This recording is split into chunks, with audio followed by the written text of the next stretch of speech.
You're born underground in a burrow your mom didn't bother digging herself. The first thing you hear is your own squeaking, which doesn't exactly sound intimidating, but don't worry, you'll grow into your attitude soon enough.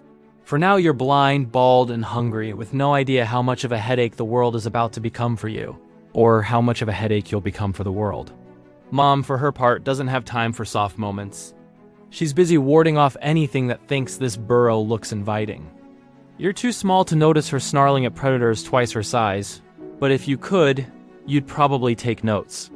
At this stage, life is simple. You eat, sleep, and occasionally try to bite your mom's tail when she's not looking. It's not a bad setup, but in a few months, things are going to change.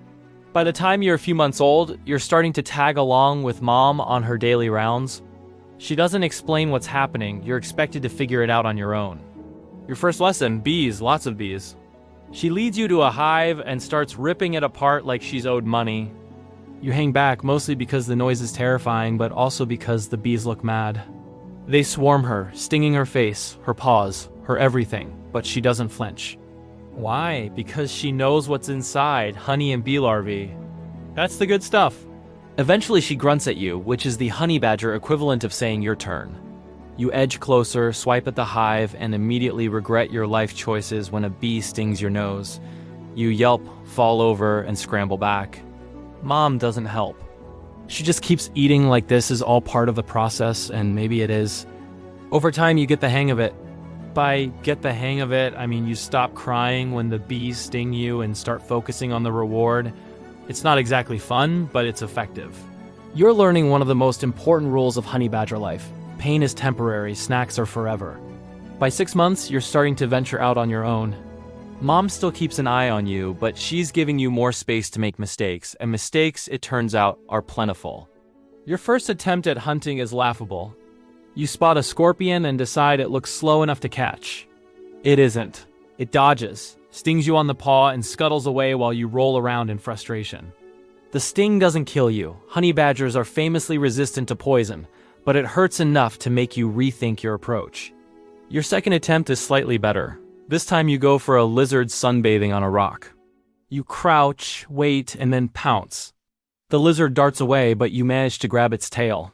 It thrashes, you thrash harder, and somehow you end up with your first successful kill. It's not much, but it's enough to make you feel invincible. Spoiler, you're not. At about a year old, Mom decides she's done babysitting. One day she's just gone, leaving you standing in the middle of the savannah with no backup plan. Welcome to independence. Your first solo days are a mix of wins and disasters. You've learned how to scavenge, so you manage to scrape together meals here and there, small mammals, eggs, and the occasional insect. But you've also learned the hard way that not every fight is worth picking. A particularly bad run-in with a porcupine leaves you limping for days, your pride as bruised as your paw. Slowly, though, you find your rhythm. You stop charging at everything that moves and start figuring out which prey is worth the effort. Scorpions? Sure. Snakes? Absolutely. They're full of protein and, more importantly, don't scare you. Venom, you laugh at venom. Well, not laugh exactly, but you shrug it off like it's a mild inconvenience. One cobra bite later and you're snoozing under a tree, letting your immune system handle the details. By 2 years old, you've built a reputation that even the savannah's big players respect. You're not exactly a heavyweight. Most predators outweigh you 10 times over, but what you lack in size, you more than make up for in attitude. Lions, leopards, hyenas, they've all learned one important lesson. Messing with you isn't worth the headache. You might not win every fight, but you don't fight to win.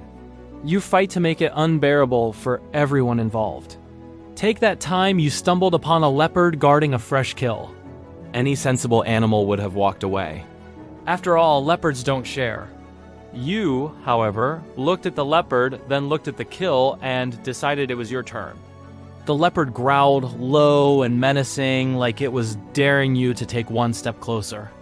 So you did. Then it snarled and lunged forward. You lunged back straight at its face. For a moment, it was a game of chicken, except with claws and teeth. The leopard, clearly unamused, took a swipe at you. You dodged and responded with a full-on charge.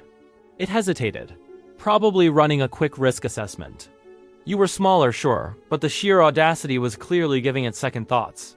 Finally, it sighed, or something close to it, and slunk off into the bushes, leaving you victorious. You drag the carcass away like this had been the plan all along. But it's not just the big predators you have to deal with. Sometimes it's a pack of wild dogs sniffing around your dinner, or a cheeky jackal thinking it can sneak past you unnoticed. You don't discriminate when it comes to picking fights. Big or small, if something crosses your path and looks like it might be a problem, you're going to make sure it regrets the decision.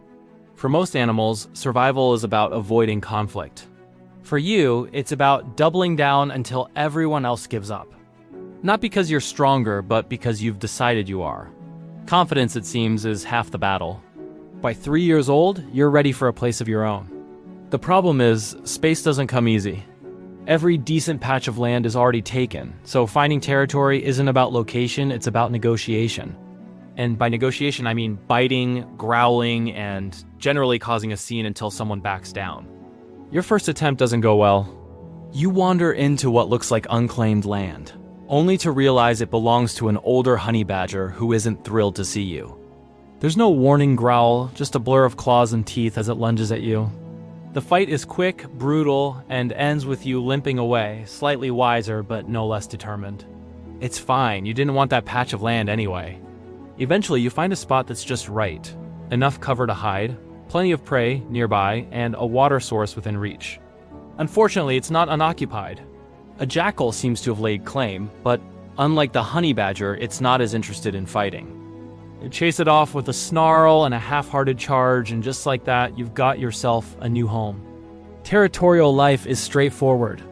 You patrol the boundaries, sniffing around for intruders and marking your space as you go. If something crosses the line, a curious mongoose, a wandering fox, you handle it swiftly. Most animals get the message after one encounter. The few that don't, well, you're happy to remind them. The routine isn't glamorous, but it works. You're hunting, sleeping, and occasionally causing trouble, which is about as close to domestic life as a honey badger gets. By the time you're 5, you've got this whole honey badger thing down to a science. You've built up enough scars to tell 100 stories, though you'd never bother to share them because bragging isn't your style. Your territory is secure, your hunting skills are sharp, and most predators know better than to test you. Life is steady, predictable, even comfortable. Hunting becomes less about survival and more about efficiency. You've learned how to conserve energy, which means waiting for the perfect opportunity to strike. A fat rabbit, a slow bird, or even an unguarded snake's nest can keep you fed for days. Once you've eaten, you retreat to your den for a nap, where you'll stay until hunger drags you back out. It's a simple life, but it suits you. Still, time catches up with everyone. By 8 or 9, you're not as quick as you used to be. The fights you once charged into with reckless abandon now leave you aching for days. You avoid confrontations when you can, though not because you're afraid. It's just that you've earned the right to pick your battles, and wasting energy on every challenge isn't worth it anymore. One day, a younger honey badger wanders into your territory, clearly looking for a fight. You size it up, remembering when you were the one with something to prove. The scuffle that follows is rougher than you'd like, but you manage to send the intruder packing. This time, as you watch it retreat, you know it won't be long before someone else comes along, and eventually they'll win. That's just how it goes. The end, when it comes, is quiet. You've spent years fighting, hunting, and carving out your place in the world, but now you're tired. You find a shaded spot under a tree, curl up, and let the savannah carry on without you. There's no fanfare, no grand exit, just a quiet moment of peace. Somewhere out there, another honey badger is starting its own journey. Maybe it's biting its mom's tail for the first time, or maybe it's charging head first at something much bigger than itself. It doesn't matter. The cycle continues, just as it always has. You didn't leave a legacy. You didn't need to. For the years you were here, you lived exactly as a honey badger should, stubborn, fearless, and utterly unstoppable. And that's more than enough.